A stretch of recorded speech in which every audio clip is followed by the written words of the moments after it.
In the name of God. The story of Qobad in India. Part 2. Qobad with his begging bowl searching for Mirza Pashang. Qobad, the donkey rider whose adventures had become famous far and wide, had begun his new journey in the strange land of India with his faithful old donkey. In the previous episode, Qobad became acquainted with the lifestyle of the people of India, and he learned about their strange customs and traditions. Along the way, he lost his donkey and also his pants. He then went to the royal court of the Indian king to find a solution, where he discovered that the king's ministers were a group of thieves who had looted the royal treasury. In short, Qobad, realizing no one else was taking action, decided to handle the situation himself and go after the thieves. The prime minister, who had only confessed after drinking a barrel of cow urine, named 3 suspects. Qobad decided to apprehend one of the thieves, and the king provided him with a few soldiers. The first thief's name was Mirza Pashang. Qobad began by knocking on people's doors, and as soon as he mentioned the name Mirza Pashang, he was greeted warmly by the people of India. They threw so many slippers at him that Qobad thought to himself, what could all these slippers be for in one house? He told the soldiers, this isn't working. If we keep going like this, we might as well open a slipper store. It seemed Mirza Pashang was so well liked that no one was willing to expose him. One of the soldiers, named Salman, said, not a bad idea, actually. I'd rather sell slippers than be a soldier. Salman Khan, after saying this, was joined by 2 other soldiers who decided to become slipper vendors and never looked back. In any case, Qobad realized that this approach wasn't yielding results and that he needed to come up with a new plan. He told the remaining soldiers, we need to take a hostage. We'll wait in ambush tonight, and if that godless man passes by, we'll throw him in a sack. Salman asked, which godless man? There are so many gods here, it's impossible to know them all. Qobad replied, never mind, it doesn't matter if he's godless or not. We'll capture someone. They waited all night until everyone except Qobad fell asleep. Just as Qobad's eyes were starting to close, he saw a figure passing by. He thought to himself, what a perfect target, a thin man, I could easily shove his head into a sack. He woke Salman up, and together they rushed at the man and captured him. The poor man, still confused, shouted and caused a ruckus, repeatedly saying, it wasn't me, it was Mirza. When they removed the sack from his head, Qobad asked, calm down, man, who is Mirza? The man replied, he's the brother of your 7 ancestors. When you mention Mirza, know what you're mumbling about, but thank God you're not Mirza. Qobad said, I apologize, I didn't introduce myself properly. I'm the 6th officer of the king, hired to capture Mirza Pashang. So next time, watch what you say, man. The prisoner said, anyway, thank God you're not Mirza. I stole his slippers yesterday. He must be really mad at me. I guess stealing slippers should now be added to stealing pants. Such were the wonders of India. Salman said, thank God? Which God are you talking about? Qobad, already frustrated with Salman, said, we didn't even get lucky with soldiers. I don't know if the king gave us soldiers or spelling teachers. The prisoner, seeing that he was stuck in a bad situation, said, what do you want from me? Just don't take my pants. I swear, just yesterday, they took 10 pairs of my pants. Salman asked, which god are you swearing by? At that, Qobad smacked him hard on the back of the head and said, we're not here for that. Just answer one question and you'll be free. The prisoner, realizing these men were probably crazy, asked, what's the question? Qobad asked, who is Mirza Pashang, and where does he live? Why does no one want to reveal him? The prisoner replied, because selling out is not in our nature. You came to the wrong place. Even if the king himself comes, no one will speak. Salman threatened, if you don't speak, I'll take your pants. The prisoner shrugged, well, it doesn't matter. You can't take them, someone else will. Qobad said, if pants won't make you talk, we've got a fresh barrel of urine ready. The prisoner laughed and said, what are you threatening me with, clever one? I drink a bottle of it every day. You're making my job easier. Qobad, realizing he was getting nowhere, came up with another plan. They grabbed a dog and a cat from the street and brought them to the prisoner. Qobad said, "Still not talking?" "Huh." He set the dog on the cat, and the man cried out, Okay, I'll talk, just don't mess with my gods." It seemed Qobad's plan had worked. Qobad said, "Talk, or I'll give this barrel to your gods." The prisoner said, "Everyone here knows Mirza Pashang. He's a big man. We all love him." Qobad replied, "As far as I know, your Mirza is a thief." The prisoner said, "Maybe Mirza is a thief, but every time he steals, he gives some of it to the poor. Just yesterday, he stole a pair of pants and gave away one leg." Qobad thought for a moment and said, "Your Mirza reminds me of someone I met long ago in a faraway land. His name was Robin Hood." Salman asked, "Who's Robin?" Qobad said, "Forget it, never mind." The poor prisoner, who was thinking to himself, "Where are these guys from?" said, "I don't know where Mirza Pashang is. No one knows. He never stays in one place." Qobad replied, "I'll make him come to me by himself. Just watch." They freed the man and continued their search for Mirza. They searched until they reached a street where Qobad ran in fear. "Run, you idiots," he shouted. "If you don't want to drink a barrel of urine, run." Salman and the soldiers, confused, followed Qobad as he ran. Once they stopped, Salman asked, "What's going on? Why are you running?"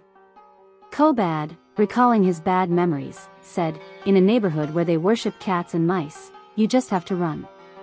It turned out that the street was the same one where Qobad had been arrested earlier for cat and mouse abuse, and his pants had been torn. They continued their search and found something so bizarre that it made cat and mouse worship seem trivial. At first, they thought they had found a giant stable full of donkeys. Only donkeys, nothing else. Qobad was deeply saddened. The memory of losing his old donkey was still fresh. He asked someone there, "Good day, sir, what are all these donkeys for? Why not keep cows or sheep?" The man replied, "It's my land. I keep whatever I want." Qobad replied, "Yes, that makes sense. Could we rent one of your donkeys? We have a long journey ahead." A donkey would make things easier. As soon as he said this, everyone grabbed their shovels and pickaxes and chased after him. Qobad and his soldiers clung to their pants and ran away. As they ran, Qobad asked Salman, "What happened? Did I say something wrong?" Salman said, "Seriously, after all your time in India, you still haven't learned to respect animals? You want to?" Qobad, now realizing the situation, said, "Do they worship donkeys too?" "God help us." Salman replied, "Which God is going to help?" Qobad almost wanted to strangle Salman, but it wasn't the time. They ran until they finally escaped the donkey worshippers. But still, no trace of Mirza Pashang. Qobad said to his soldiers, "This isn't working. If we keep going like this, all of India will be after us." Salman said, "I have a plan." Qobad looked at him meaningfully, and Salman continued, "No, I'm serious. I've got a plan." Qobad said, "You can't even get information out of a regular guy, now you want to capture the biggest criminal in the kingdom?" Salman said, "If it doesn't work, I'll drink that barrel of urine myself." Qobad smiled and said, "Which god's urine?" The soldiers laughed, and Salman said, "Here's the plan. The man we imprisoned said Mirza gives everything he steals to the poor. So we need to make ourselves look poor so that Mirza will come to us." Qobad said, "In my whole life, I've had many jobs and done many things, but I've never begged. The last thing I need is for people to start saying that Qobad the adventurer has become a beggar. But who cares, let them say whatever they want.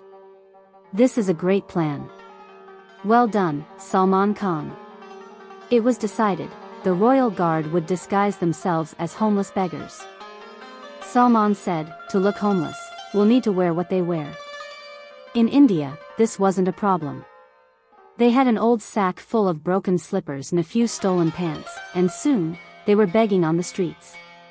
They approached everyone they saw, checking for Mirza Pashang, but found nothing. As they were losing hope, night fell. Qobad said, get up, let's go. It's night now. Salman asked, where do we go? We're homeless, we don't have anywhere to go.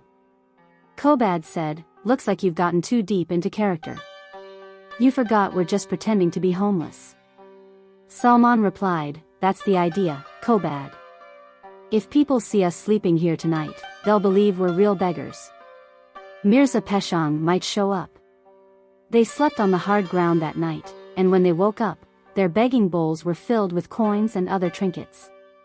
Salman Khan's plan had worked, and now everyone thought they were beggars. They took their bowls and continued questioning every passerby. But still, there was no sign of Mirza Pashang. Until one person walked by and threw a coin into Qobad's bowl. Not just any coin, but a golden coin with the royal treasury seal. It was him. Qobad and his soldiers abandoned their bowls and ran after the man. They devised a plan to surround him from all four directions. Qobad was getting closer and closer, but suddenly, someone hit him from behind with a stick, and the soldiers were knocked out. When they regained consciousness, they found themselves tied up in a pile of donkey dung. Qobad groaned, damn it. This is the worst luck.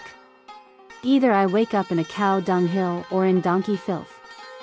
The man they had been chasing sat down in front of them and said, Qobad Khan, what brings you to India?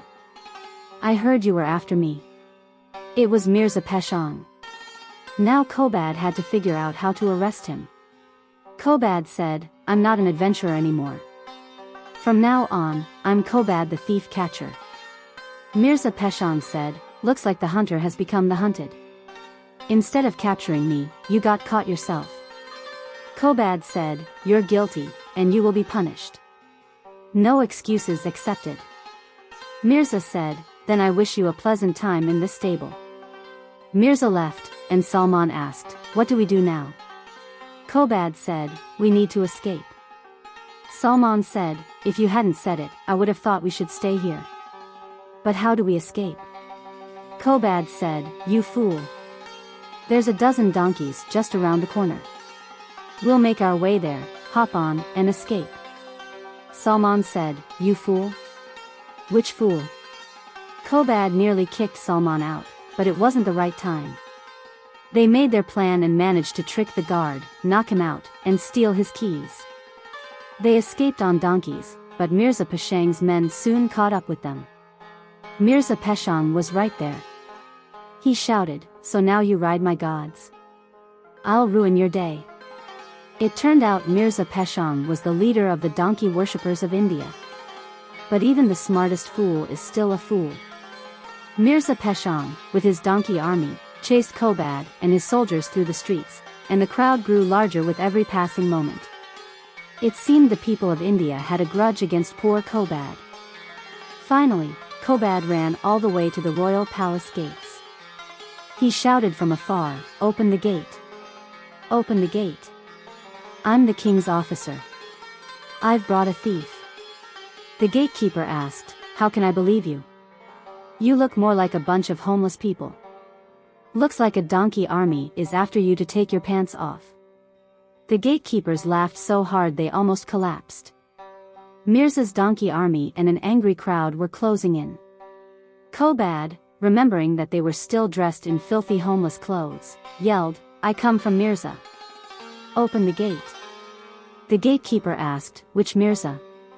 Qobad shouted, Mirza Shashkor, open this damn gate. The gates opened, and Qobad, along with his soldiers, entered the palace. As soon as they entered, the gate was shut to keep anyone from entering. Qobad went to the Indian king's court and said, Your Majesty, I've brought you one of the thieves. The king, angry, jumped up and shouted, You damn fool, you almost brought down the palace while capturing a thief? Qobad replied, Your Majesty, please calm down. We need to negotiate with Mirza Pashang. Otherwise, we'll be locked in a stable by tomorrow. The king said, the only negotiation I'll have with him is taking off his pants. Mirza Pashang entered the royal court through a back door that led to the king's room. No one knew what he was doing in there. He greeted the king and said, Your Majesty, Qobad is right. Mirza Pashang is a ruthless man. He won't give up until he gets what he wants. The king shouted, Are you telling me I should negotiate with a thief who stole my treasure? Qobad replied, It doesn't matter what they say. Let them talk. It's better than being thrown in a donkey stable. The king agreed to negotiate with Mirza Pashang. They went to the top of the palace gates, too afraid to open them. Mirza Pashang said, People, please disperse. What are you doing here? Someone in the crowd said, We've come to take off Qobad's pants. Mirza replied, I know you're angry, but this isn't the way. Let's be logical and negotiate. As he said this, Mirza Pashang emerged from his donkey army and shouted, There's no need for negotiation. Qobad has disrespected our donkey religion. Hand him over to us, and we'll leave. Qobad said, Disrespected? We've just had a ride with your gods. We didn't hunt them down. Besides, you were the ones who arrested us first. Mirza Pashang said, I don't care about your excuses. Either hand over Qobad, or by tomorrow morning, we'll turn the palace into a donkey stable. The king shouted, You dare threaten the monarchy? I'll have your pants taken off and 5 barrels of donkey urine poured on you. And so, the fight began again. Qobad said to the king, Your Majesty, this won't work. We need to capture the leader of these people, Mirza Pashang. The rest will scatter. The king, impressed, said, You clever man. I had no idea you were this smart. Qobad said, Your Majesty, are you mocking me? The king said, I swear, I'll have them take off your pants right here. How do you expect to catch their leader in this crowd? Qobad thought to himself, the king's right. I need another plan. As he thought of a new plan, Mirza Pashang shouted, Qobad, do you recognize this donkey? And he pointed to an old donkey. Qobad couldn't believe his eyes. It was his beloved old donkey, the one who had accompanied him on all his travels. Qobad shouted, What are you doing with my poor donkey? What do you want from him? Let him go. Mirza said, If you surrender yourself, I promise I'll set your donkey free and return all the gold coins I stole from the king's treasury. The king said, Not a bad offer. This Qobad is useless to us. Let him go, and we'll be free from this mess. Mirza stood behind Qobad and said, Your Majesty is wrong. You don't know what a tricky man this Pashang is. Even if we hand over Qobad, he won't stop. The king said, So what do we do? Qobad, now having another plan, said, Your Majesty, I will surrender myself. The king asked, What are you planning? Qobad replied, You'll see, Your Majesty. Rest assured, you will have Mirza Pashang thrown in prison without his pants. I just need to step out for a moment, I'll be right back. The king and Mirza Pashang had no idea what Qobad was planning, so they just stood there in confusion. Qobad left and soon returned. Then he shouted down from the gate to Mirza Pashang. Mirza Pashang, I'm ready to surrender myself. But first, you must return my old donkey and all the coins you stole. Mirza gave a sly smile and said, Agreed. Come on down here. I'm eager to take your pants off. They opened the palace gate, and Qobad walked out. Mirza Pashang did indeed hand over the old donkey and returned the stolen coins. Immediately, everyone in the crowd began throwing slippers at Qobad, and Mirza Pashang sent a few men to seize him. But just as those men reached Qobad, he slipped his hand into his pocket, pulled out a handful of coins, and shouted, People! Whoever wants gold coins should grab Mirza Pashang. He flung the coins into the crowd. The moment the people saw the gold, they lost control and charged straight at Mirza Pashang. The donkeys, frightened by the sudden rush of greedy townsfolk, reared up and scattered in all directions. In short, there was total chaos, everyone was running and shouting, and no one could tell friend from foe. Mirza Pashang, now terrified, clutched his pants tightly and took off running, with the townspeople in hot pursuit. When people throw slippers at you, sometimes the best response is to throw gold coins at them. And so it happened that, once again, the hunter and the hunted changed places. This time, Qobad became the true hunter. The king and Mirza Pashang were left dumbfounded, trying to figure out what Qobad had just pulled off. The king shouted, "You scoundrel! Where did you get that gold? Did you sneak into my treasury when you said you had to step away?" Qobad answered, "Your Majesty, what is one handful of coins compared to the entire treasure I've recovered for you? Sometimes, to catch a thief, you have to become one yourself." Night fell, and the soldiers captured Mirza Pashang in the street without his pants and brought him back to the palace. The king and Qobad went over to the pantless Mirza Pashang, lying there in custody. The king said, "So, you were saying you'd turn my palace into a donkey stable? Enjoy drinking 5 barrels of donkey urine." Qobad added, "That's what happens to anyone who goes up against Qobad and his donkey." Thus, Qobad was reunited with his faithful donkey. The king got his coins back, and the thief ended up in prison.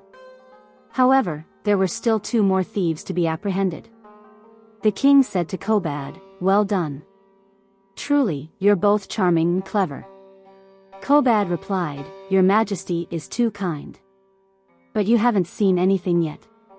Afterward, Qobad rounded up all the donkeys Mirza Pashang had brought and put them into the service of the Indian army. The king declared, "If a man becomes this wise merely by having 1 donkey, then I order that every soldier in India should have a donkey instead of a horse or camel." He then turned to Qobad and said, "I command that you become the commander of India's donkey cavalry." Qobad replied, "It's a great honor, Your Majesty. But I'd rather be the sole commander of my old donkey. I won't stay here forever. Once we catch the other 2 thieves, I'm moving on to the next land, continuing my adventures around the world with my donkey." The king said, "Are you joking? Whatever you want, we can provide it here. You'll never lack for worldly goods." Qobad answered, "Thank you, Your Majesty, but wealth has no great value to me. One day it's here, the next it's gone. Only friendships and connections remain, or grudges and resentments. But in any case, my life is on the road. I'm a wanderer, and I'll remain a wanderer." The king said, "Well spoken indeed." With that, Qobad set off again with Salman and the remaining soldiers. Qobad grinned at Salman and said, "Pretty good speech back there, wouldn't you say?" Salman smiled back. "Which god are you thanking this time?" At that, all the soldiers, and Qobad himself, burst into laughter. They mounted their donkeys and departed in search of the remaining 2 thieves. A new adventure was about to begin. End of part 2. My dear friends, I hope you enjoyed this story. Please don't forget to hit like and leave a comment.